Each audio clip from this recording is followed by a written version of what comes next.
Hello, everyone, and welcome to the Pros podcast. I'm your host, Tally Shamus, and this is going to be the last episode of 2025. I want to take a moment to wish you all a happy new year and thank you for coming along on this journey with me. This podcast has already grown so much over the past 4 months, and I am so grateful to all of you who keep tuning in and listening to the episodes. I cannot wait for all that 2026 has in store for us, so remember to keep checking back. But for today, we'll be sitting down with Demi Michelle Schwartz to talk about short stories. Demi Michelle Schwartz is an author from Pittsburgh, Pennsylvania, represented by Ciara Smith at Spencerhill Associates. She primarily writes young adult fiction, focusing on the fantasy and thriller genres, though she loves to explore other genres and age categories in her short stories found in anthologies. In 2019, Demi graduated summa cum laude with BAs in creative writing and music from Seton Hill University, then earned her MFA in writing popular fiction at Seton Hill in June of 2022.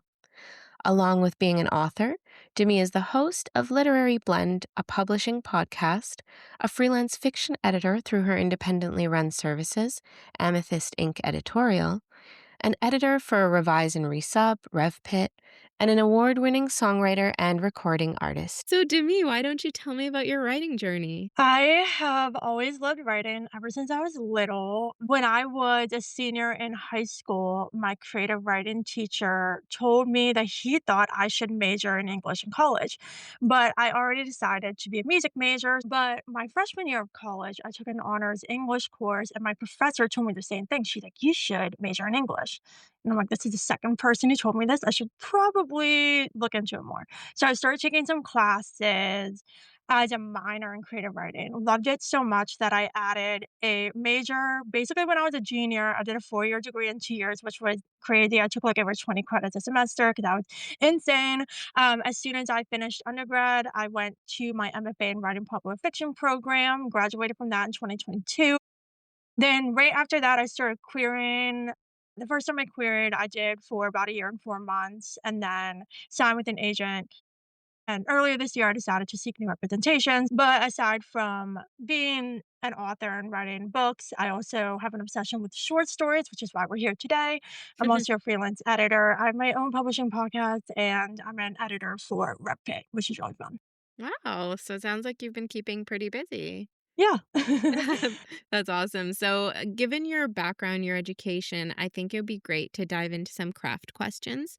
Um, so, you had mentioned short stories. So, what draws you to writing short stories? So I think the main reason why I started writing short stories is because with my novels, I'm the biggest plotter ever. And so I will plot books for months to a year. And then when I sit down to draft them, I can draft them pretty quickly and I can revise pretty quickly too. But because I'm a plotter, I'm not always actively writing new things. I'm always planning the stories or revising stories, but I'm not always drafting and coming up with new material. And as a creative and as a songwriter too, I believe that it's so important to continue to work those creative muscles and stay inspired and stay creating, because if you take too long of a break, it can be hard to get back into it, or at least from my own experience, that's how it's for me. Mhm. And so I decided to write short stories because when I'm in between novel projects, when I'm plotting new books, or when I'm actively revising but not writing new material, short stories are a really great way for me to consistently create and come up with new ideas. And what I've noticed, and this is something I was recently talking to about with my best friend, I went back and read old short stories I wrote in college, and I was appalled of like how generic they were, how poorly they were written. But aside from that, I just noticed that from writing so many short stories, over a period of time, my ideas have become more original. I've been thinking more outside the box. And obviously, that translates well into novels as well, with how crowded the market is and having to stand out in the query trenches. And then when you're on submission, being the one to stand out in an editor's pile. And so I think writing short stories as well has really helped me to stay creative and consistently stretch my own boundaries in order to come up with new, fresh, and creative ideas. And I mean, you're doing it all with very limited word counts. So, how do you deal with that? How do you build your characters? How do you handle pacing when your writing area is so condensed? It definitely was a challenge at first because when I wrote my first couple of novels, I was an overwriter and I was the one cutting thousands of words out of a manuscript. But now after having written many short stories, I'm definitely more of an underwriter now where I have to go back and add more to a novel to get it into the expected word count range. And I think the reason why is when you're writing short stories, you need to be extremely aware of word choice and saying things in as few words possible while getting the idea across and the characterization across, which definitely is a challenge, especially because I specifically write for anthologies. So when I see a submission call, the word count range is given to me. It can be like between 3,000 or 5,000. And so I'm given those parameters before I even start writing. And so when I see the word count range and how long or short the story has to be to fit the submission call, my first thought is okay, I need to come up with an idea and characters on the scope that fits that prompt. When I started writing short stories, I found my ideas were too complicated that lended themselves more to novels, and I really struggled to make them fit for short stories.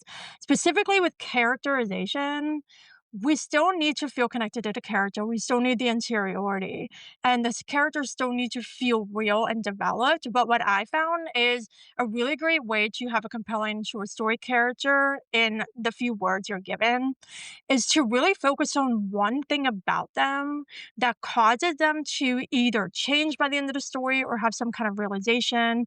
It needs to be like something. It doesn't have to be extreme. It can be super subtle, but the reader should see some kind of shift in that character. It could be a flaw they have that they overcome by the end, or maybe at the climax of the story, they have to make a choice that really shows them something about themselves that they haven't noticed until that moment. And so, just as long as there's some kind of shift from who the character was at the beginning to the end, they'll have that arc on a much smaller scale than in a novel. When it comes to pacing, that's a tricky one because I think it's genre specific.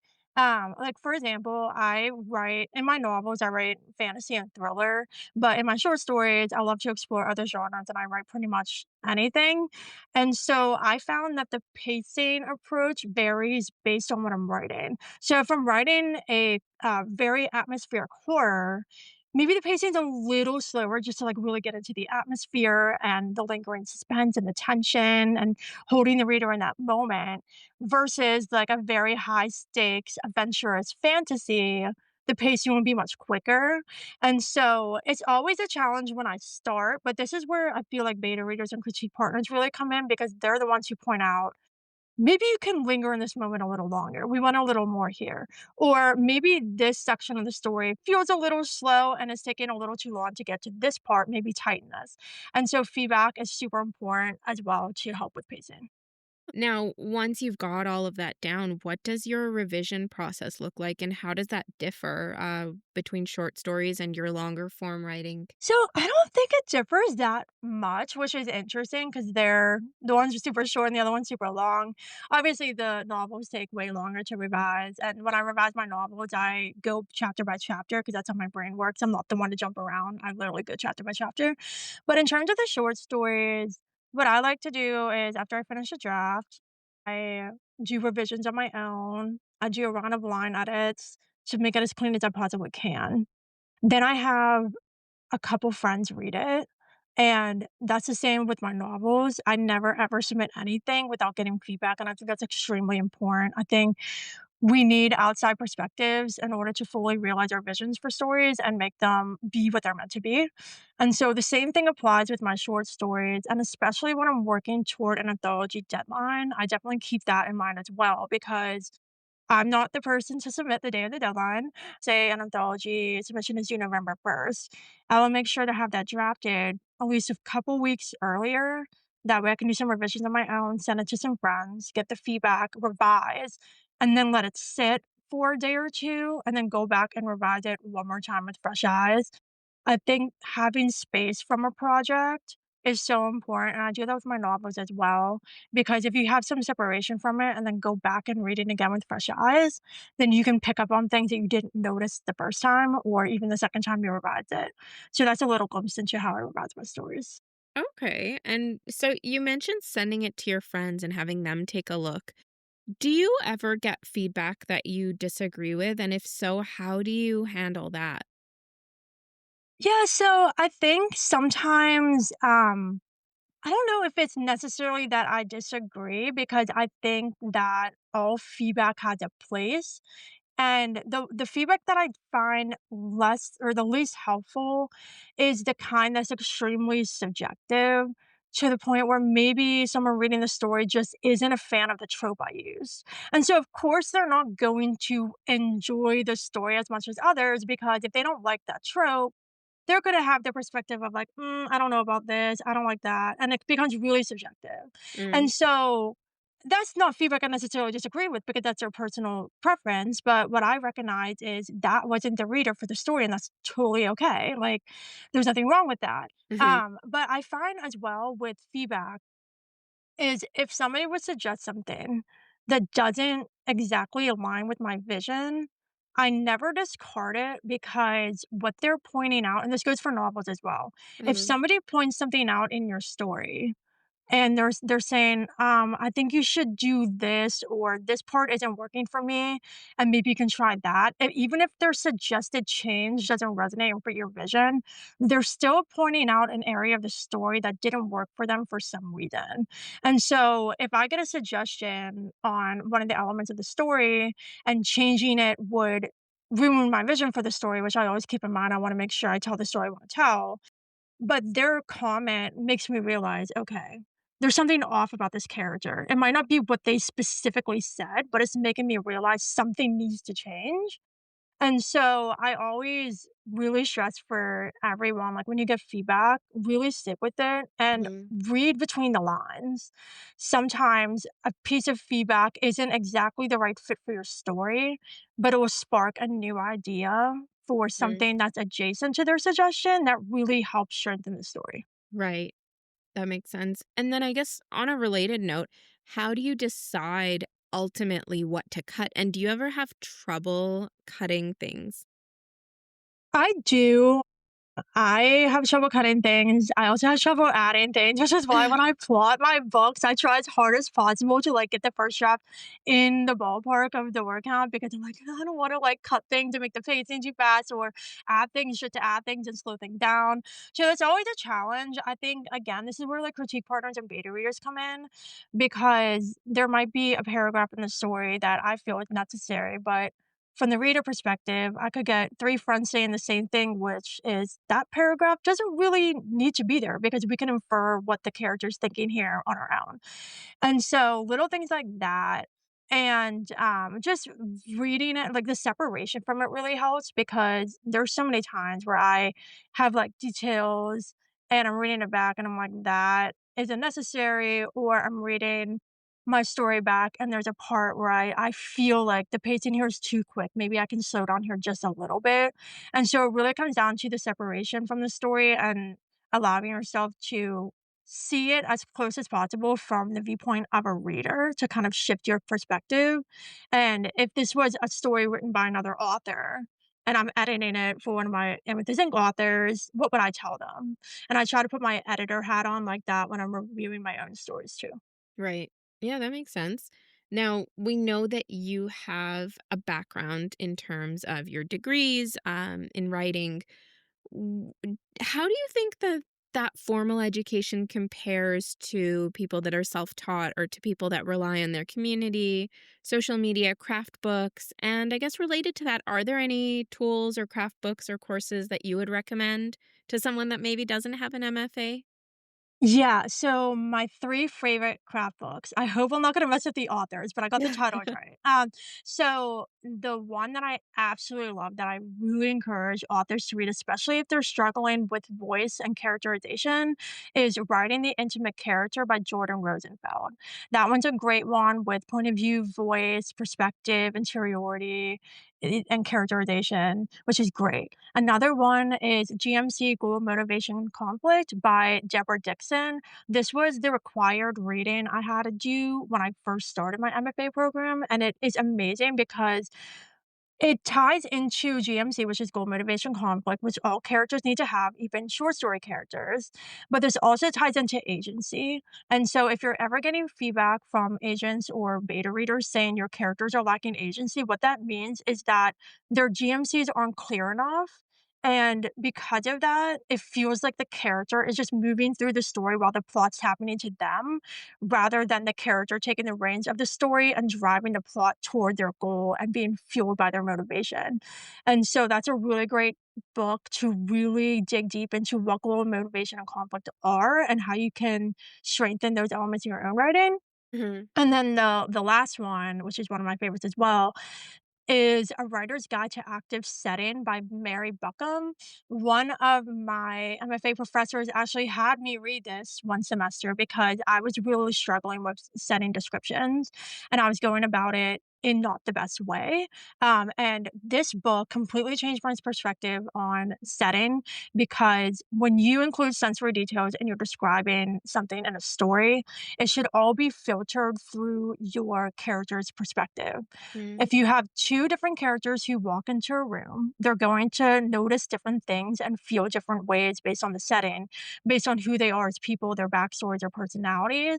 And so that book really helped me to understand how to craft setting descriptions and use sensory details that not only create an immersive setting and scene for the reader, but also give glimpses into characterization. We can learn a lot about a character based on how they see the world around them. Wow. So those are 3 books I really love. In terms of, like, the difference between having an MFA and, authors who don't, first of all, I just wanna stress here that you absolutely do not need an MFA to be an author. There are so many different paths you can take. That's just a choice I decided to the path I decided to go down. I would say that my MFA definitely helped so much in terms of the craft, and also in the business. However, you cannot learn all you need to learn by sitting in a classroom or having a conversation on Zoom, because the publishing industry changes so quickly and it moves so quickly. And there's so many moving parts that you absolutely cannot get by just reading a book or being in a class. And so I honestly thought, like, after I graduated, I was like, I'm so ready. I got this. I should not have queried my first book at all. It was not ready at all. But I don't see that as a failure, because, like, I needed to fully immerse myself into the queer trenches and the industry as a whole to get a grasp on it. And so even though I feel like my degree definitely gets me a foundation in understanding the craft, and also it's a foundation for me becoming an editor, in terms of navigating the publishing industry, I think that's something that, like, each of us has to do on our own. We can get the help from classes and books and an MFA, but the only way to truly understand how the industry works is to put yourself in it. Right. That's very fair. And now, I guess on that note, I'd like to just take a little step back and um m- considering your journey, your querying journey and now being back in the querying trenches, what advice would you give to querying writers in terms of what to look for in an agent, what to watch out for, just general feedback or Yeah, so I would just say to really be aware of what you want in an agent and the vision you have for your story and your career as a whole. mm, And I know I completely understand how getting that yes, it can make you go, "Oh my gosh, I got my yes." But really stop and reflect and ask yourself, like, is this the partnership I want? Is this the path I want to take? And also, and this was huge for me. So when I decided to seek new rep, I had, like, this major moment of reflection of being scared to, like, basically start all over. That's basically what I did. And it was hard for me to do that, but I really had this moment of reflection, like, the way my career is going right now, is this the future that I want for myself and my stories? And I had to be honest with myself and make hard choices, because, like, all of us work so hard on our stories. We bust our butts every day. And if you're not feeling like you're in a position where you're thriving and flourishing, or if you feel like something's holding you back and something just doesn't feel right, we have the choice to make changes and we have the ability to take a different direction, even if it's difficult. So I would just suggest for everyone to be aware of their feelings, their goals, their vision for their story, and make the hard choices if you have to. And so just think about the journey and do what's best for you. I mean, everything's a learning experience. I'm sure that all that you've been through has taught you so much. So, Yeah. yeah, I think that's a great perspective to have. Yeah, so diving back into then the short stories, one of the big benefits is that you can get them published and then that can be a credential for you. But where do you find calls for submissions or even contests? Do contests help you? Can you touch a little bit on that? So I haven't submitted to any contests. I've only done anthologies, and I recently submitted a story to an online literary magazine for the first time that got accepted. But my main focus is in anthologies because I just love the idea of holding a book with my work in it and being able to put that on the shelf and doing unboxing videos is just very fun for me. It's also really validating too, especially like I started really writing and submitting short stories when I was on submission Mm. before, and that was like really helpful for me because it gave me validation. Like every time I got an anthology acceptance, I was like, somebody loves my work and they want to publish it. I'm a good writer. I'm not bad. And so, yeah, I think they're really great to kind of give you those confidence boosts and give you validation that you're on the right path. It's also nice to have those publishing credits because that not only shows people in the industry that your work is being published elsewhere, but it's also showing your involvement in the publishing industry. It's showing that you are putting yourself out there Hmm. and taking steps forward on your own, not just sitting back and waiting for an agent to sign you. Like you're actually going out there and trying to make connections and get your work in front of readers because ultimately, like the readership I'm building through my short stories could very well want to read my books. And so it's all about building that audience on a smaller scale before the book comes out. In terms of finding them, so I find a lot on Twitter. Mm. I, like, basically train my algorithm to show me submissions that I shouldn't have done because I don't have the time to, like, do 50,000, which I still do. But a way you can find them is, like, literally in the Twitter search bar, type anthology submissions or, like, anthology submit or, like, variations of that, and you can literally sort it, like, for latest and see, like, all the tweets going out from publishers and editors who are announcing submission calls, so I find out that way. Also, Cool. now that I'm doing it for a while, now that I've been doing it for a while, there are certain publishers that I know who consistently do them. Mm. And so I have a list of those, so I consistently check their websites, and I'm also subscribed to, like, some of their newsletters too, so, like, when they have anthology sub calls, like, I get the notifications.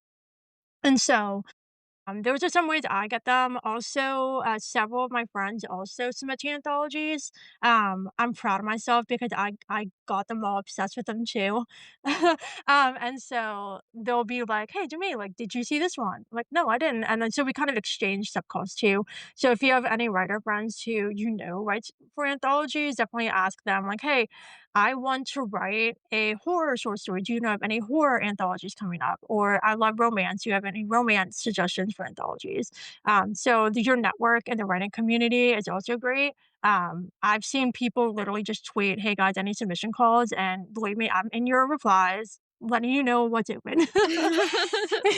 That's amazing. So then, do you tailor your stories to those specific calls for submissions, or do you have short stories and then you look for places to submit them? So I write specifically for calls. The only time where I'll submit something for a call that I didn't actually write it for is if that story was previously passed on and I'm still trying to place it. And so I find it easier to write for a prompt because I'm tailoring it exactly to what the editors of the anthology are looking for versus having a short story and just seeing, okay, it kind of fits, but like it's not the perfect fit because it wasn't written for that. In those instances, I have made some subtle tweaks to kind of tailor it a little better or like revise it and clean it up a bit before resubmitting. But I have had there's one short story I absolutely love that's a young adult quiet horror that I wrote for an anthology. It got rejected and I was so sad, but I submitted it to another one and it got accepted. And so definitely keep submitting them if you find another submission call that they fit. The other thing with anthologies that can be challenging though is that some of them have extremely specific like prompts. And in those instances, it can be hard to find somewhere else to place it. Like I have a couple lying around that I haven't placed again yet, just because they were so specific for the anthology and I haven't come across something yet. But you never know, I might down the road. Yeah, that makes sense. But the other thing I would say too is I've been the editor for two anthologies through Outing Publishing. The one is Prom Perfect that came out in April. And right now, I'm editing for a butterfly anthology called Kaleidoscopic Quill that I actually am the anthologist for as well.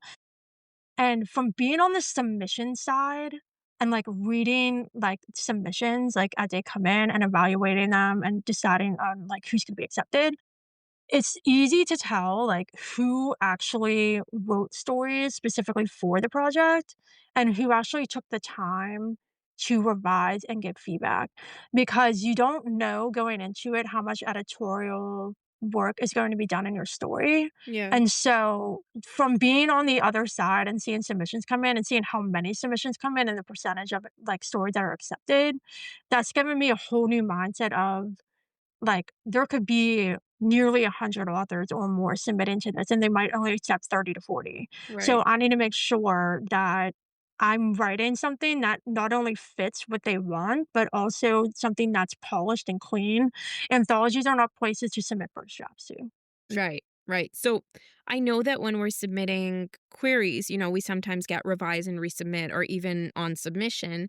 Is that something that can happen with anthologies or short stories, or is it generally just accept or reject? I haven't personally experienced something where they told me, "Hey, I like the concept, but I think it needs a little more work and resubmit it." However, this did happen to a friend. I read one of my friend's stories, and he basically got an R&R and a short story. So, like, I never saw this before. They loved the concept, but they wanted some changes, and they literally bullet pointed the changes like you would get, like, in a book R&R. And Interesting. he revised it. I read it again. I'm like, "Yeah, I think you hit all the points they wanted." He resubmitted it to them, and they accepted it. Wow. So it did happen for him. It hasn't happened for me yet, but that's definitely a thing. I don't know how common it is, but it definitely happened. Interesting. And then so Yeah. let's say you get rejected. What do you do with the rejected stories, especially if they're specifically tailored to an anthology? Do you try to revise them? Do you use them in other work? Have you ever taken a short story and used it in a longer form piece of work? I have short stories that inspired novels that I haven't actually written the novels yet, but I have a couple of short stories that I think would be super cool to develop into full novels. And that's a cool thing about writing short stories too. Like sometimes you'll write something and be like, oh my gosh, this is a perfect concept for a novel that you wouldn't have thought of otherwise if you hadn't written the short story. And so that has happened to me. Down the road, I would love to write those. In terms of like after they're rejected, I kind of just set them aside and keep an eye out for anthology sub calls that they could fit. Like I said before, some are so specific that it could take a really long time, if ever, like before you find something else. But I definitely have a few lying around that got passed on that I haven't placed yet. There's one that I just wrote sort of for fun that I haven't placed yet, but it's like a fantasy one. And there are a lot of anthologies that are like fantasy generic or like horror generic. And so if you have a fantasy story or a horror story, if Mhm. you come across an anthology that asks for, hey, we love all fantasy or like we want anything horror. Those are the kind of anthologies that I try to find because they would fit, like if it fits the genre and the other anthology doesn't have very specific things like elements that they're looking for, those are the places where I feel it had the best chance. And that's what happened with the one I said that got passed on and rejected. It was a horror one that I specifically wrote for an anthology that had like pretty specific guidelines of what they wanted, Mm. but I came across an anthology that was like a horror generic one, And so I submitted it to that and it got accepted. Well, There's that's always fantastic. ways. Yeah, that's Yeah. so neat. Now, so personally, I've written a few short stories, but I don't really have a big community in the short story space, just because I am more present in among novel writers and whatnot. So, how do you find people to exchange stories with? How do you build that community? Do you go to a specific social media outlet? Twitter is where I live. And it's interesting because, like, all of my friends I swap with for short stories, we all write novels too. Like, Oh, I can't think of any of my friends who, like, exclusively write short stories or flash fiction. We're hmm, all authors who write novels too. And so it's very likely that if anyone listening wants to swap with someone who also writes short stories. Like, there are so many authors who do it, and also, like, even if you have a friend who doesn't write short stories, they could still give you feedback on your story as well. But another great way to find new authors to connect with is to look at the authors who have published in short stories. Like, I do this too, and I've connected with new authors from, like, being published with them. So, I look at, like, when I'm publishing an anthology, I'll see who's in it, and I've connected with some of those authors that I didn't know before because we were publishing the same book, hmm, and then we began swapping. And so if say there's a publisher who publishes anthologies that you really want to write for, and you buy one of their books and you're reading through the short stories and the anthologies, and say there's an author story in there that you absolutely love, reach out to the author on social media and say, "Hey, I read your story in this anthology, absolutely loved it. I write a similar vibe and I'm hoping to get into writing short stories. Like, would you be down to submit sometime?" And I guarantee you they'll say yes. So really looking at who's being published in the anthologies and connecting on social media is great. amazing. That makes sense. So I think that now would be a good time to move on to how publishing or writing shorter fiction builds your career. And I know you've touched on this in terms of developing skills, in terms of adding to your resume when you're querying.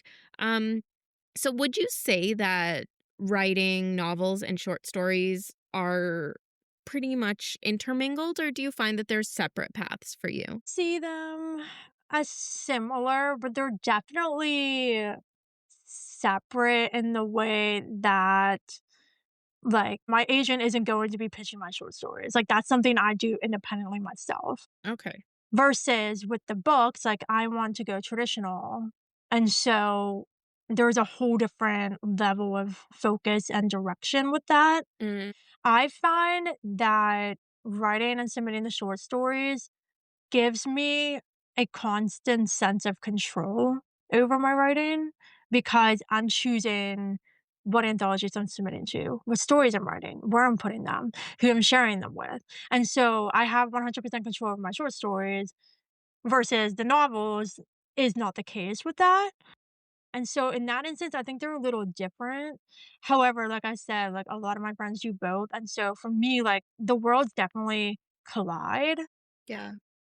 I found that being published in anthologies has allowed me to consistently be sharing new publishing news, Yeah. which is something I didn't get the chance to do when I was querying the first time because I didn't submit to anthologies then. Like, because I write and submit so often, I have a whole lineup of stories waiting to come out, especially in the end of this year. And so I'm able to consistently keep people, like, just in my normal life, updated and, hey, look what I'm doing in publishing. I might not have my own book on a shelf yet, but I'm doing things in publishing, and in that instance, I think it's still your career either way.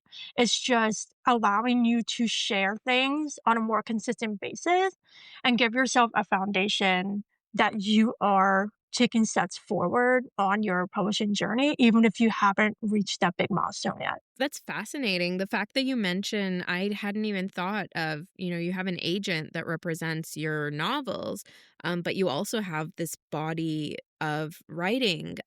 So I guess when you're signing with an agent, do you make sure that you retain the rights to your short stories? It's something I never thought of, and I'm really happy you mentioned that because, like I said, the first time that I wasn't doing short stories at the time. So this wasn't even something that crossed my mind. However, now I definitely would make sure.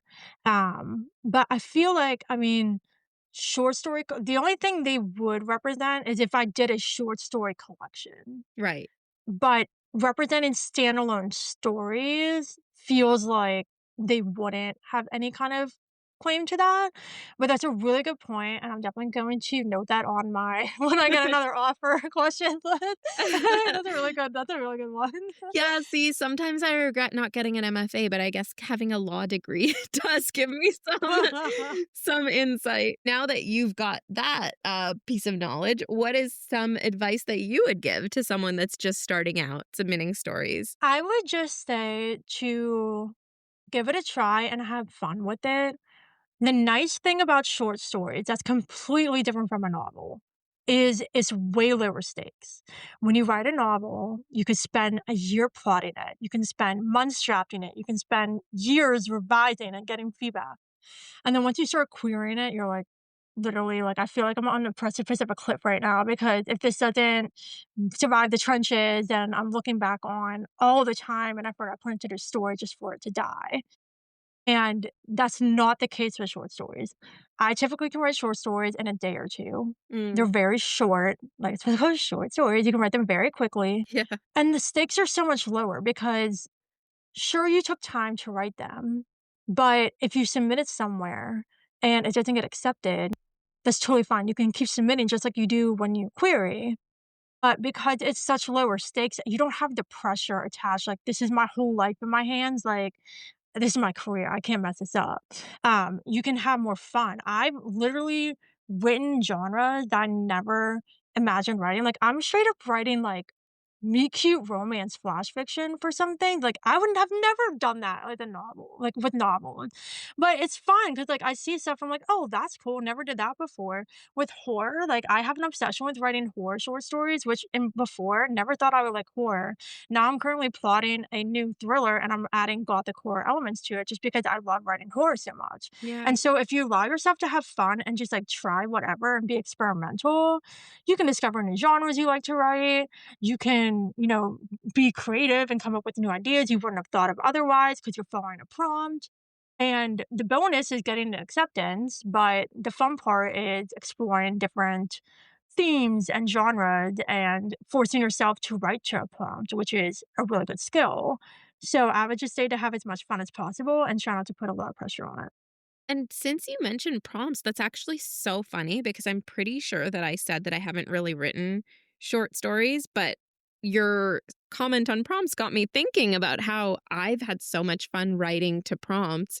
And I've actually been published in an anthology for a short story, so I don't know what exactly I was thinking, but all that to say that this anthology that I was published in, essentially, it was put together by an art gallery, and they have 7 paintings that they It put is so out. cool. Yeah, and so basically the painting is the prompt. So you're writing a short story based on a painting. And so No way, that's so cool. it's so neat. I love it, and I love the blending of the arts in that way, and, I mean, there are Yeah. lots of different organizations. I don't know if you've heard of NYC Midnight. They're super cool. So they run a ton of, contests. They have flash fiction, they have short stories, they have rhyming stories. They're really neat. But what I love about them is that they give you a prompt in terms of a genre. I think they give you an object and an emotion.